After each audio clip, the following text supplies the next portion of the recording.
de tercer año en la cátedra de física de la unidad educativa Guillermo Miller. Espero que estén viendo los videos y estén resolviendo las tareas. Física ha sido una de las materias que más nos ha costado ver porque como fue ubicada un viernes, nunca ha habido mucha clase y ahora entonces también nos cuesta un poquito ya a estas horas tener el video. Pero aquí va. En física estamos apenas en la clase número 3 de este tercer momento pedagógico. Estamos en la cátedra de física y estamos viendo movimiento rectilíneo uniformemente variado. Recuerden que la vez pasada vimos hasta movimiento rectilíneo uniforme con ejercicios que estaban relacionados con las gráficas. Espero que les haya ido bien con esos ejercicios. Ahora vamos a ver movimiento rectilíneo uniformemente variado. Se abrevia así, MRV. Movimiento rectilíneo uniformemente variado. ¿Cuál es este tipo de movimiento? Recuerden que la física analiza todos los fenómenos naturales y uno de los más destacados fenómenos naturales que existen es el movimiento. Y el movimiento más simple que tenemos es el rectilíneo uniforme. ¿Sí? Que se mueven, los objetos se mueven distancias iguales en desplazamiento con tiempos iguales. Y hacen distancia y desplazamiento que es lo mismo con tiempos iguales. Es decir, mantienen una velocidad constante. Ahora vamos a ver un concepto que ya se lo vimos una vez en clase, pero ahora lo vamos a ver en ejercicio, porque esta es práctica, eso es importante entenderlo. Esta es la práctica de lo que vimos en la clase. Nosotros vimos el concepto de aceleración. La aceleración no es otra cosa que la variación de la velocidad. ¿Sí? Entonces, cuando la variación de la velocidad es constante, entonces se mantiene o se logra un movimiento ideal, que eso en la naturaleza poco se consigue, pero es interesante estudiarlo, que se llama entonces movimiento rectilíneo uniformemente variado. O sea que hay variaciones, pero las variaciones son uniformes. Es decir, son algo así como variaciones constantes.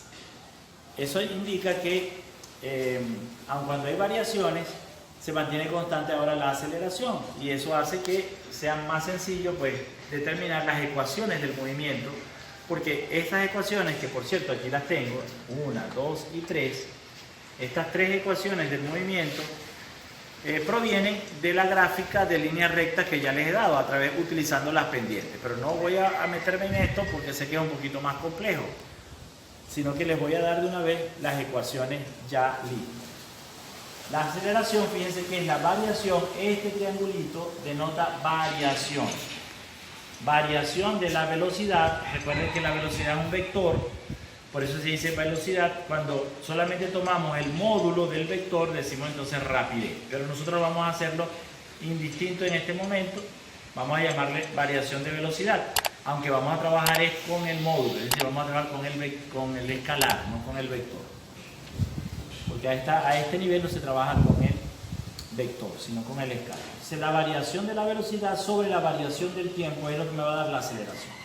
¿Qué es variación de velocidad? Bueno, es la velocidad final menos la velocidad inicial. ¿Y qué es variación de tiempo? Tiempo final menos tiempo inicial. ¿Sí? El tiempo final menos el tiempo inicial. Y la velocidad final menos la velocidad inicial. A eso entonces la variación, el cociente entre esos dos es lo que hemos llamado aceleración. La aceleración entonces es la variación de la velocidad en función del tiempo. Y en el sistema MKS se mide en metros sobre segundo al cuadrado. La unidad de aceleración es el metro sobre segundo al cuadrado. Esta es la unidad de aceleración. Metro sobre segundo al cuadrado. Recuerden que la velocidad se mide en metros sobre segundo. El tiempo se mide en segundos en el sistema MKS y la distancia se mide en metros, ¿sí? Con sus múltiplos y submúltiplos, ¿se recuerdan de eso, verdad? Con sus múltiplos y submúltiplos. Se hacen transformaciones, ya ustedes saben hacer esas transformaciones con la escalerita que les di en clase, hacen las transformaciones de una unidad a otra unidad. De eso hicimos bastantes ejercicios en clase también, transformar tiempo, distancia, metros sobre segundo. Bueno, entonces esta es una nueva unidad, es metros sobre segundo al cuadrado. Esa es la unidad de aceleración.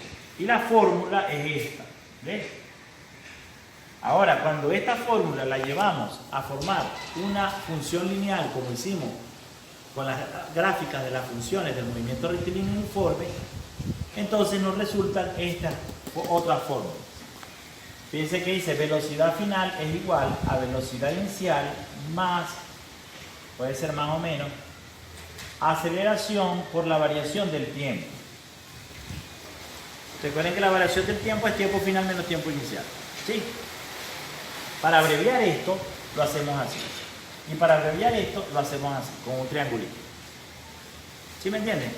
Para abreviarlo, para no tener que copiar todo eso. Ahora, por otra cosa, la distancia o variación de la distancia, porque también es distancia final menos distancia inicial, ¿sí?